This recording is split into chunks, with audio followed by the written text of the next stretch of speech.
Well, this scene probably looks pretty familiar, right? The chairs, the circle. It's a student life group. And you're getting this in very, very important video because you are a student life group leader or co-leader. You probably remember the first time that you came to Wired or Axis and sat down in a circle or in a room with a bunch of middle schoolers or high schoolers, and you asked a question about God and they stared at you like you had some kind of disease, right? It's always weird coming in as a life group leader, and even as you get to know the teens and as your group kind of grows, it just seems to get messy and sometimes frustrating. I've been thinking a lot about life groups. You know, we've been doing Wired and Axis for almost 2 years. And I can tell you, if there's ever a problem in a service that we're trying to work out, it's usually not the music or the message or games or any of those other elements. It's the small groups, because small groups are the messiest but most rewarding part of what we do. I don't have a shadow of a doubt that I think that groups are the most important part of our services. But yet, I think lately groups have been kind of frustrating. We've had a rough semester with groups. More in middle school than in high school, but I think altogether, the whole group thing can be a little frustrating for all of us. I get frustrated with life groups because sometimes I wonder if we're connecting relationally or deep enough with kids. Sometimes our leaders can get frustrated because they want to take a group to a whole nother level, you know, get a little deeper with them. But because you don't know who's going to be in there every week, you may have a kid sitting here who doesn't know Christ, and you're talking about something that's pretty deep over this way, but you can't really go there because you know this kid's here, right? And that can get frustrating. For students, it can be frustrating because not knowing who's going to be in there every week, students are less likely to open up about their personal struggles because they don't really know who's going to hear what they got to say every week because it may be different. Life groups has been a frustrating process for me this year, and what I wanted to do is I wanted to announce to you a major change to life groups that I think will benefit everybody. Some of you are sitting here watching this and you've got a really great group. You love your group, man. You love, love, love your group. And so you're kind of nervous when you hear me say major change. The rest of you, maybe you've got a group and you're going, yeah, our group's okay, but man, throw me a bone here. I could use some help. I could use something. Well, consider this Christmas come early because I'm about to make a major change to our groups. It's going to take place the second week of January. That's going to be January 7th at our Axis kickoff and January 11th during the second week of Wired in 2009. And what we're going to do is this. We're changing groups. No longer will students go into 6th grade girls or 9th grade guys or anything like that. This is the way it's going to work. In fact, let me get up and explain. Okay, so what's the big change, right? What's the big deal? Well, let me tell you. We've been very good at leading discussions. And I've told you to lead discussions. We want to create those environments for unchurched kids to feel welcome and accepted, so let's lead discussions. But this year, as I focus on discipleship, I want us to not only lead discussions, but to lead disciples. And what that means is I want us to create environments for unchurched kids to feel accepted and comfortable, which is very important. But I also want, in 2009, for there to be definite environments where students who are walking with Christ can hook up with a leader and go to a deeper level if they need to about spiritual growth and those kind of things. So how is that going to happen? Well, here's my major decision. We're going to closed life groups. Right now they're open. Anybody can come in any week and those kind of things, but we're going to them completely closed. Let me explain how that's going to work. Life group leaders and co-leaders will sign a commitment to mentor 6 to 8 students, and that's it.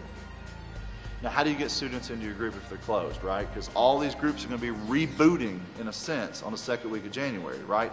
Life groups as we know it don't exist anymore, so how do these students come into our group? Or how do I get the group that I have into this new group? Let me explain. On the second week of January, after the message and after the song and all that stuff that we do, right? When we usually break for life groups, we're going to launch something called Open Group. And what it will mean is I'm going to lead a large group discussion with new kids, friends who've been brought, all that kind of stuff, right? With those kids about the talk and introduce them to the student ministry and try to plug them into a group. If a kid wants to be in a group, he will go and sign a commitment that for 6 weeks, I'm going to try to be in a group of 6 to 8 people. I'm totally willing to try this thing, right? So then those kids you'll get assigned 6 to 8 students. Those 6 to 8 students are yours every single week. Your roster never changes. No new kids coming in and out. You know that after the message, we don't even have to tell them where to go. Those 6 to 8 kids are going to be sitting down with you every week, and they're going to feel more open to pour their lives out to you, way more open to talk with you about the things that you want to talk about with them, those kind of things. You're going to feel way more comfortable with the same 6 to 8 kids to invite them over to do stuff with them.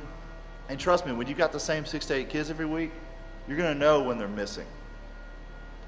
So the point of this is to close the group to 6 to 8 students with you and a co-leader that you have for the rest of the semester.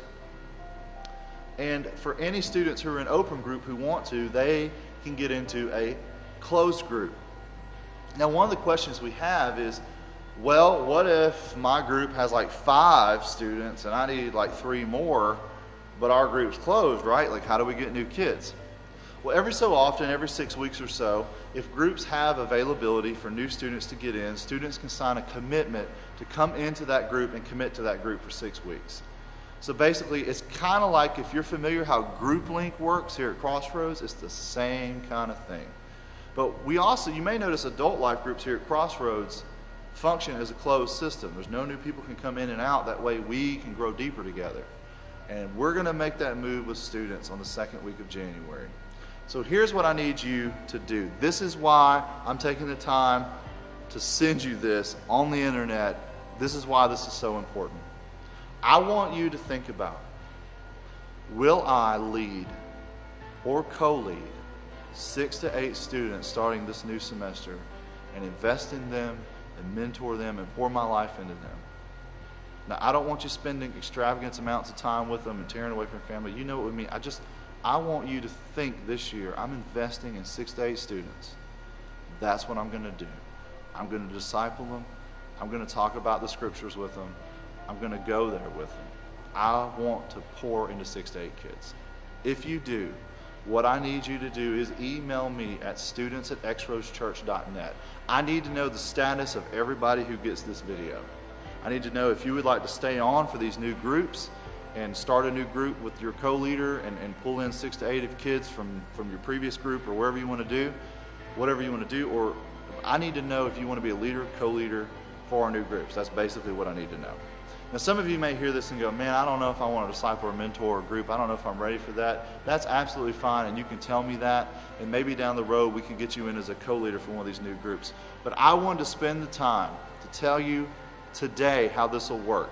Students will be in an open group every single week, and then they will go into a deeper group, a deeper life group where they can be discipled. We're hoping with this strategy that we'll connect better with our students, and that I won't be so frustrated, you won't be so frustrated, because you know who your kids are every week. So you're not afraid to take them to the next level. And the students who are with you won't be so afraid and won't feel so frustrated because they never know who's in their group. This time they know who's in their group. I would love to know your thoughts, comments, questions, concerns, whatever. I would love for you. Email me at students@xroseschurch.com, xroseschurch.net, sorry. Sitting in the wrong website. Or you can call me on my cell phone. I'm giving this to you, 770-876-2526. You know, on Christmas Eve, everybody's going to disappear, right? So I'd love for you to touch base with me before Christmas Eve and let me know what you're going to be doing. Thank you for listening to this. Consider this, okay? Consider the circle of chairs. Consider having 6 to 8 kids that you know every single week. I know a lot of you are going to be really happy with this change. I know some of you probably are watching this going, I'm going to have to watch this again. But look, I am very, very, very excited about a chance to take kids to a deeper level and relationally connect with them in levels that we haven't been able to do before. So pray about it. Email me, call me, let me know what you're doing. Okay, if you're interested in jumping on board with this new strategy, here's what I want to do. January the 4th, the first Sunday that we're back at Crossroads, from 10:45 to 11:15, that's in between our 2 new services, I'm going to have a special training for everybody, life group leaders and co-leaders, to talk about this new strategy, take your questions, those kind of things. But that's going to be a really, really important time. It's in between our two services, 10:45 to 11:15 on Sunday, January 4th, to get you prepared for where we're headed the next week when we launch this puppy off.